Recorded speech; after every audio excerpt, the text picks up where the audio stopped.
Kediri, Jawa Timur, mempunyai julukan kota tahu. Tidak hanya kuliner yang beraneka ragam dan lezat, namun juga banyak wisata yang wajib dikunjungi bila singgah di kota tahu ini. Salah satunya, wisata religi yang dikenal suci dan menyejukkan hati. Berikut 5 tempat wisata religi yang wajib dikunjungi versi JYP TV. Pertama, Makam Syekh Al-Wasil Samsyuddin atau yang sering dikenal dengan nama Mbah Wasil. Berlokasi di area Stonogedong, Jalan Doho, Kota Kediri. Mbah Wasil merupakan penyebar agama Islam di Kediri jauh sebelum para wali songo. Mbah Wasil sendiri merupakan tokoh penyebaran agama Islam yang terkenal di Jawa Timur, termasuk di Kota Kediri pada sekitar abad 10 Masehi pada masa pemerintahan Raja Sri Jayabaya. Tidak ada yang tahu pasti asal-usul dari Mbah Wasil, namun banyak yang meyakini bahwa beliau berasal dari Turki, sehingga mempunyai julukan Pangeran Mekah. Pendekatan yang dilakukan Mbah Wasil berhasil menyebarkan agama Islam di Kediri. Islam pun berkembang pesat di wilayah yang kini dikenal dengan kota santri.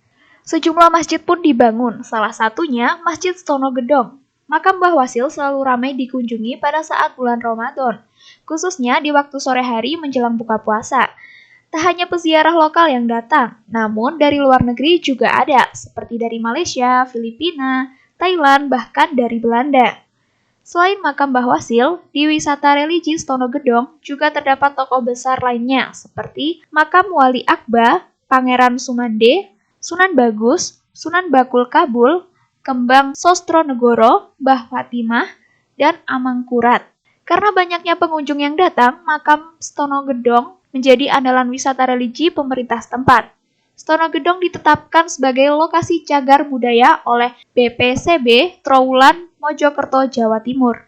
Kedua, Kiai Haji Hamim Jazuli atau Gusmi. Kiai berkarismatik tersebut dimakamkan di Dusun Tambak, Desa Ngadi, Mojo, Kabupaten Kediri.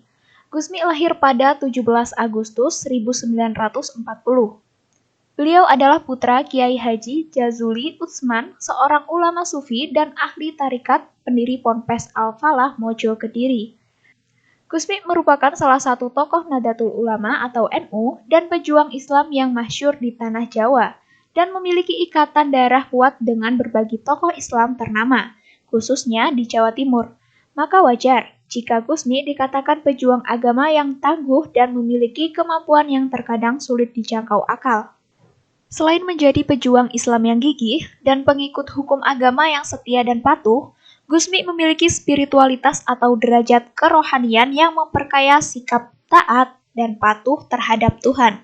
Kiai besar ini mempunyai peninggalan tradisi yang sampai saat ini masih dipertahankan. Dia merupakan pencetus dan penyusun jamaah Zikrul Ghafilin dan Semaan Al-Quran yang dikenal sebagai Jantiko Mantap pada 1984. Tradisi ini digelar Jumat Kliwon saban bulan.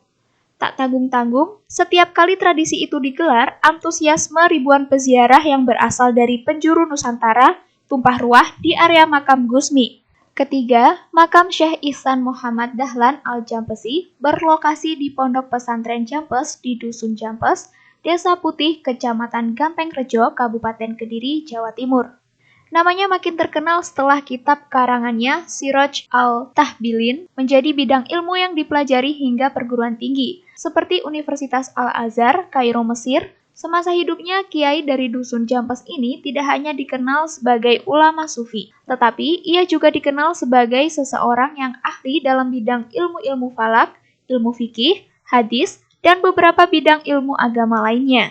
Dilahirkan sekitar tahun 1901, Syekh Ihsan Al-Jampesi adalah putra dari seorang ulama yang sejak kecil tinggal di lingkungan pesantren. Ayahnya Kiai Haji Dahlan bin Saleh dan ibunya Istianah adalah pendiri Pondok Pesantren Jampes. Kakaknya adalah Kiai Saleh, seorang ulama asal Bogor, Jawa Barat, yang masa muda hingga akhir hayatnya dihabiskan untuk menimba ilmu dan memimpin pesantren di Jatim. Di lain fakta, Bakri adalah nama julukan Syekh Ihsan bin Dahlan. Ketika muda, ia memiliki sifat beling, yakni gemar berjudi bersama teman-temannya sebelum taubat. Meskipun nakal, sedari muda kecerdasannya juga telah terlihat. Buktinya, bisa dilihat jika sudah banyak pondok yang sudah ia singgahi sebagai tempat belajar, seperti di Madura dan juga di Jawa Tengah. Keempat, Ki Cokrojoyo atau Sunan Geseng adalah salah satu wali penyebar Islam di tanah Jawa. Yang menarik, makam Sunan Geseng ini ada di banyak tempat. Tercatat ada 4 makam yang telah populer menjadi tujuan ziarah. Di antaranya ada di Bantul, Yogyakarta, Magelang, Jawa Tengah, Tuban, Jawa Timur, dan Kediri, Jawa Timur. Di keempat makam Sunan Geseng tersebut, kisah legenda tentang sosok yang dikuburkan di dalamnya adalah tokoh dengan nama yang sama, yaitu Cakrajaya. Bahwa Sunan Geseng atau sering pula disebut Eyang Cakrajaya atau Ki Cokrojoyo adalah murid Sunan Kalijaga. Di Kediri, Jawa Timur, lokasi makam Sunan Geseng berdekatan dengan situs Dewi Kili Suci. Pada bulan Muharram atau Suro, melakukan barokahan amaliyah atau zikrullah dan membaca sholawat Nabi 1000 kali secara berjamaah selama 40 malam yang dilakukan di Aula Sunan Geseng. Setelah mencapai hari ke-40, diadakan khataman dengan bersedekah 40 tumpeng komplit yang pada acara itu untuk memuliakan para tamu, santri, kalangan pejabat, ulama, kiai, dan masyarakat luas dengan makan bersama. Yang juga dihibur dengan musik cemblung dengan lantunan puji-pujian sholawat Nabi.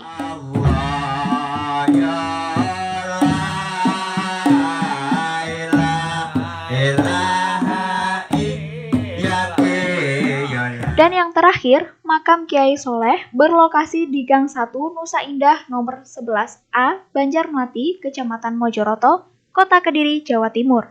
Kiai Soleh selain terkenal dengan kealiman syariatnya, juga sangat disegani oleh masyarakat karena kehebatan kanuraganya. Yang demikian tidak mengherankan kalau kita menilik leluhur beliau, Syekh Abdul Mursyad. Selain dikenal sebagai pendiri padepokan yang mengkaji ilmu syariat Islam, Syekh Mursyad juga adalah ulama yang disegani para lawannya karena kesaktiannya yang mandarguna. Ilmu kanuraganya memang pada saat itu telah menjadi media penting dakwah Islam di tengah banyaknya tantangan dari para tokoh-tokoh yang menolak penyebaran agama Islam. Namun demikian, Kiai Soleh dalam perjalanan hidupnya memutuskan agar para keturunan beliau tidak lagi menjadi orang sakti atau menguasai ilmu kanuragan. Kiai Soleh khawatir ilmu kesaktiannya justru kelak akan membuat anak cucu beliau dihinggapi rasa congkak dan takabur sehingga jauh dari ridho Allah Subhanahu wa Ta'ala. Kiai Soleh konon melarung seluruh pusaka dan benda-benda keramat yang beliau warisi dari leluhurnya di Sungai Berantas Kediri. Kiai Soleh kemudian mendidik putra dan putrinya menjadi generasi yang khusus mempelajari ilmu syariat dan tasawuf.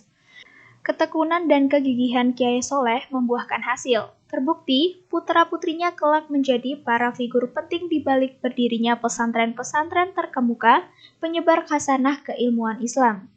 Kiai Soleh sendiri merupakan ayah mertua dari Kiai Haji Abdul Karim, pendiri dari Pondok Pesantren Lirboyo. Demikian informasi terkait 5 lokasi wisata religi di Kediri versi JYB TV. Semoga kita semua dapat meneladani sifat-sifat dari wali Allah. Kami segenap tim yang bertugas mengucapkan terima kasih. Kita jumpa lagi di edisi berikutnya yang lebih menarik dan bermakna. JYB TV selalu di hati dan dinanti. Obat tetes mata care mampu mengatasi semua masalah pada mata. Degeneratif makula, miopia, katarak, hemipretopia, mata kering, asap, debu, radikal bebas, dan infeksi trauma yang berkaitan dengan retina semua teratasi dengan Mata Care. Infeksi mata, iritasi mata, mata memar, glukoma, katarak, minus, dan silinder. Hanya satu obatnya, Mata Care.